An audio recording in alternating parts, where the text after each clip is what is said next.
What's interesting, I think, when we talk about the technology of computer vision, it seems such an obvious solution. Tolga's talked about it, right? AI, this is a great place to start. It's, like it's an easy way for people to kind of ease into the whole world of AI. There's a lot of value to be had. We've talked about the cameras and how the cameras are everywhere, and there's a lot of potential problems that can be solved. So, what's stopping people right now? What are the reasons that people aren't taking advantage of computer vision right now? And I thought I would put together just a quick list of the things that we hear most often, and I would love to know which of these apply to you on today's call. So, first, the first thing, of course, that we hear is that people don't know what computer vision is, or they simply aren't using it. So they kind of understand that they have cameras. They understand that there's maybe some potential in those cameras, but I think there are still a lot of organizations, certainly the organizations I've spoken to, that they're just starting to kind of get their head wrapped around this idea of using video and being able to transform that video into data.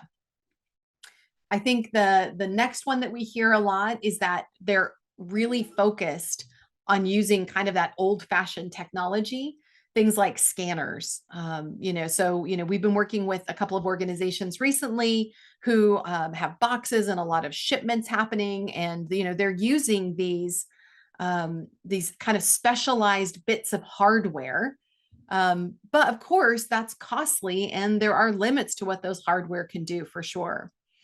There's a great comment about specialized IP cameras and whether you really need those or whether you can use existing cameras. Tolga, do you want to talk to that real quick before I keep going? Yeah, I mean, they need to be IP cameras, but they don't need to be specialized, right? So typically, we are using security cameras that are already installed. So they might be often ceiling mounted, kind of overlooking the space. That's a reasonable approach for most use cases that are kind of macro use cases. Of course, if you want to get really fine detail on something, you might need to add a new camera that's closer to some object, but even that would just be typically a inexpensive sort of ordinary camera.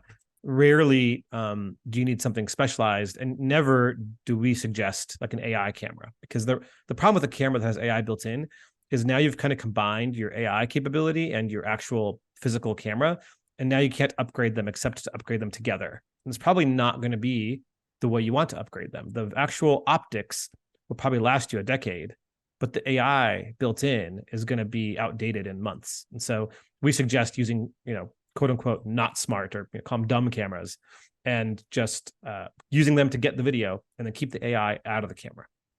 It'll also make it much less expensive to buy the cameras. Yeah, and I think to that point, they've got some, purpose-built single function cameras that they may have already put in place. So this is particularly true when we talk about cameras that are pointed at a production line, for example, or looking specifically at boxes that are passing through. The location limitations and the cost, of course, of those. The other thing that we've heard a lot, and Tolga, I know you've run into this with several different companies because you and I have chatted about it before, is this idea of companies who have tried to DIY their own computer vision solutions as opposed to leveraging a platform. Did you want to speak to that for a second? Yeah, I think it's tempting to say, hey, all this stuff is out there. There's a lot of open source componentry I can use, and I can follow the tutorial on a website and build a basic model. The problem with that is that most of what you see is demo quality at best. It works in a controlled environment.